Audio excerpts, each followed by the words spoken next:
తెలుగు రాష్ట్రాల్లో సంచలనం సృష్టించిన ఫోన్ ట్యాపింగ్ కేసులో కీలక పరిణామాలు చోటు చేసుకుంటున్నాయి. మాజీ సీఎం కేసీఆర్ కోసమే ఫోన్ ట్యాపింగ్ చేశామంటూ మాజీ పోలీస్ అధికారి రాధాకిషన్ పోలీసులకు ఇచ్చిన వాంగ్మూలం నేపథ్యంలో శుక్రవారం ఆసక్తికర పరిణామం జరిగింది.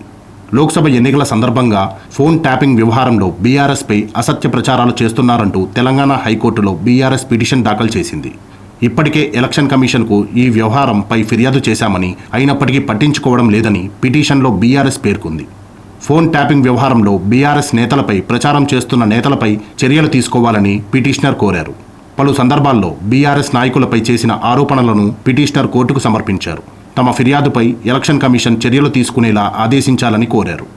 అయితే ఈ రోజు ఈ ఫిర్యాదుపై స్పందిస్తామని ఎలక్షన్ కమిషన్ కోర్టుకు తెలిపింది. ఫోన్ ట్యాపింగ్ కేసులో తొలిసారి మాజీ సీఎం, బీఆర్ఎస్ చీఫ్ కేసీఆర్ పేరు వెలుగులోకి వచ్చింది. స్పెషల్ ఇంటెలిజెన్స్ బ్రాంచ్ కేంద్రంగా సాగిన ఫోన్ ట్యాపింగ్ వ్యవహారంలో కేసీఆర్, ఆయన కుటుంబ సభ్యులు, పార్టీలో ఆయన సన్నిహితులు వ్యవహారాలను చక్కబెట్టేందుకే తామంతా కలిసి పనిచేశామని టాస్క్ ఫోర్స్ మాజీ డీసీపీ రాధాకిషన్ రావు పోలీసులకు ఇచ్చిన వాంగ్మూలంలో తెలిపారు. ఫోన్ ట్యాపింగ్ ద్వారా ప్రణీత్ కుమార్ అందించే వివరాలతో కేసీఆర్ రాజకీయ ప్రత్యర్థులను, వారికి ఆర్థిక సాయం అందించే వారిని బెదిరించి లొంగదీసుకునేవారమని, సివిల్ తగాదాల్లో సెటిల్మెంట్లు చేసేవారమని, ఎన్నికల్లో వారి నగదు తరలింపును అడ్డుకునేవారమని చెప్పారు. బీఆర్ఎస్ డబ్బు రవాణాకు సహకరించేవారమని తెలిపారు.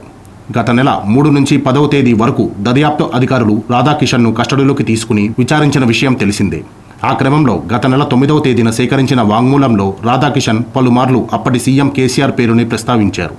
పెద్దాయనకు చిన్న విమర్శ ఎదురైనా చిరాకు పడేవారు. అందుకే ఎక్కడ ప్రభుత్వానికి వ్యతిరేకంగా నిరసనలు, ఆందోళనలు జరగకుండా అణిచివేసేవాళ్లం అని వాంగ్మూలంలో రాధాకిషన్ పేర్కొన్నారు.